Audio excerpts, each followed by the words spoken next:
किसी से प्रश्न किया जाए और उसे यदि प्रश्न आता रहता है तो बहुत प्रसन्न होता है। तो सूत जी भी बड़े प्रसन्न हुए। देखिए, कभी संत के पास जाइए, ब्राह्मण के पास जाइए तो फालतू की बात कभी करनी ही नहीं चाहिए कि बेटी को बेटा कब होगा, बहू को बेटा कब होगा, मेरी नौकरी कब लगेगी, मेरा बिजनेस कब चलेगा, कभी नहीं।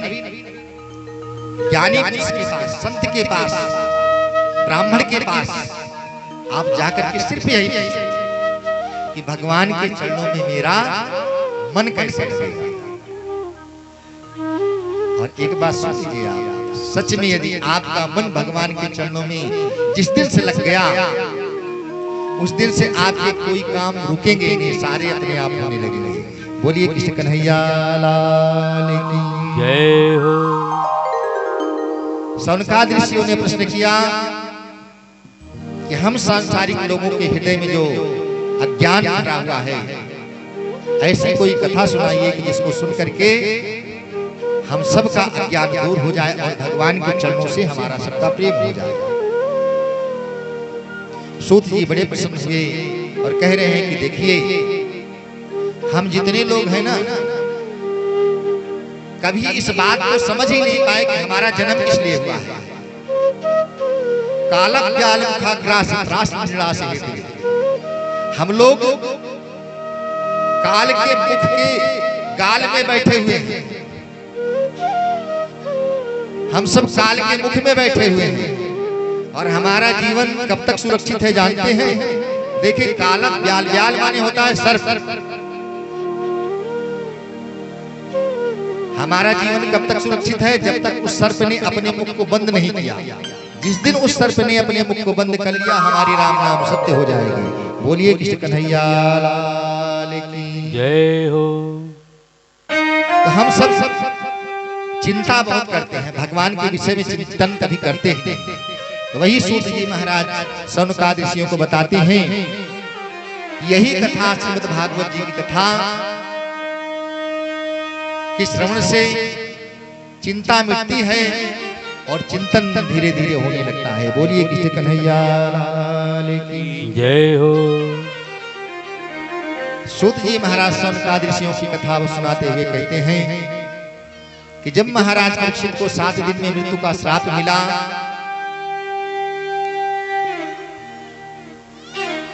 इस श्राप को मिला भी आगे की कथा में बताएगा।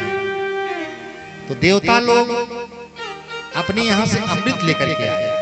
देवताओं को जब पता चला कि सूत जी सौनकादि ऋषियों को भागवत कथा में पान करा रहे हैं, तो देवता लोग लेकर के अमृत अपने यहां से आए और सुखदेव जी के पास जाकर के कहते हैं कि प्रभु, महाराज परीक्षित को 7 दिन में मृत्यु का श्राप मिला हुआ है, हम अपने यहां से अमृत का कलश लेकर के आए हैं, आप परीक्षित को अमृत पिला दीजिए और हमको जो कथा इनको सुना रहे हैं वो हमको दे दीजिए।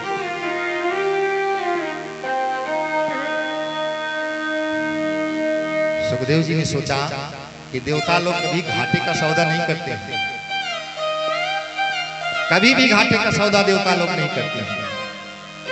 अपनी मन में विचार किया, एवं विनिमये जाते सुधारा ज्ञा प्रपीयताम प्रपास्यामो वयम सर्वे श्रीमद्भागवतामृतम्। अमृत लेकर के आए तो कहा कि अदला बदली कर लीजिए, कथा हमको दे दीजिए, इनको अमृत पिला दीजिए। तो सुखदेव जी ने अपने मन में सोचा, क्वा सुधा क्वा कथा लोके क्वा काचः क्वा मणिर महान ब्रह्मरातो विचारि वयम तदा देवांच हासः। सुखदेव जी ने अमृत को कांच की उपमा दी। ये कांच की तरह, क्या कांच कभी मणि की बराबरी कर सकता है क्या? मणि की बराबरी कभी कांच कर नहीं सकता। अभक्त समझा ये लोग कथा के अधिकारी नहीं हैं। एक प्रकार से सुखदेव जी ने उपहास किया उनका और महाराज परीक्षित के ऊपर छोड़ दिया कि जाकर के परीक्षित से ये बात करो, जिनको मृत्यु का श्राप मिला हुआ है उनसे पूछो कि क्या कथा को दे करके अमृत पान करेंगे। देवता लोग पूछने लगे महाराज परीक्षित से कि आपको तो 7 दिन में मृत्यु का श्राप मिला है, आप हमारे अमृत को पान कर लीजिए और कथा हमको प्रदान कर दीजिए। महाराज परीक्षित ने मनन किया अपने मन में, अंत में कहा कि पुनरपि जन्मं पुनरपि मरणं पुनरपि जननी जठरे शयनम। यह अमृत पीने के बाद फिर इसी पृथ्वी पर आना पड़ेगा, लेकिन जिसने एक बार कथा का रसास्वादन कर लिया, कथा का रसपान कर लिया, तो इस 84 से के आवागमन के उसका छुटकारा होना होता है, छूट जाना होता है। अभक्त समझ करके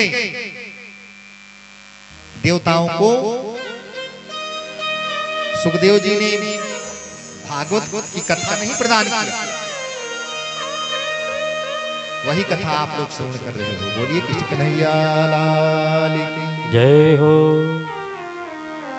अभक्तास्तांस विज्ञाय न ददौ स कथामितं श्रीमद्भागवती वार्ता सुराणामपि दुर्लभा। अभक्त समझ करके ना ददौ सा कथामितं, कथामित का दान नहीं किया, अभक्त समझ करके। तो देवता लोग सब मिलकर के ब्रह्मा जी के पास गए, ब्रह्मा जी से पूछा कि ऐसी क्या चीज है भागवत जी में जो सुखदेव जी ने हमको प्रदान नहीं किया अमृत के बदले। उलाहना लेकर के गए तो ब्रह्मा जी ने एक बड़ी सी तराजू लगाई। अब दुनिया के जितने भी धर्म ग्रंथ हैं सब ला करके एक पल्ले पर रखा और दूसरे पल्ले पर श्रीमद् भागवत जी को प्रदान कर दिया। तो दुनिया के जितने धर्म ग्रंथ थे सब ऊपर हो गए, अकेले भागवत जी का पल्ला जो था वह नीचे हो गया। लघु निन्यानि जातानि गौरवेणैदं महत् तदा ऋषिगणा सर्वे विस्मयं परमं ययुः। लघु निन्यानि जातानि, दुनिया के जितने भी धर्म ग्रंथ थे सब नीचे हो गए, भागवत जी का पल्ला ऊपर हो गया। तो ब्रह्मा जी ने देवताओं से कहा श्रीमद् भागवताख्यम प्रत्यक्षा कृष्ण एव ही।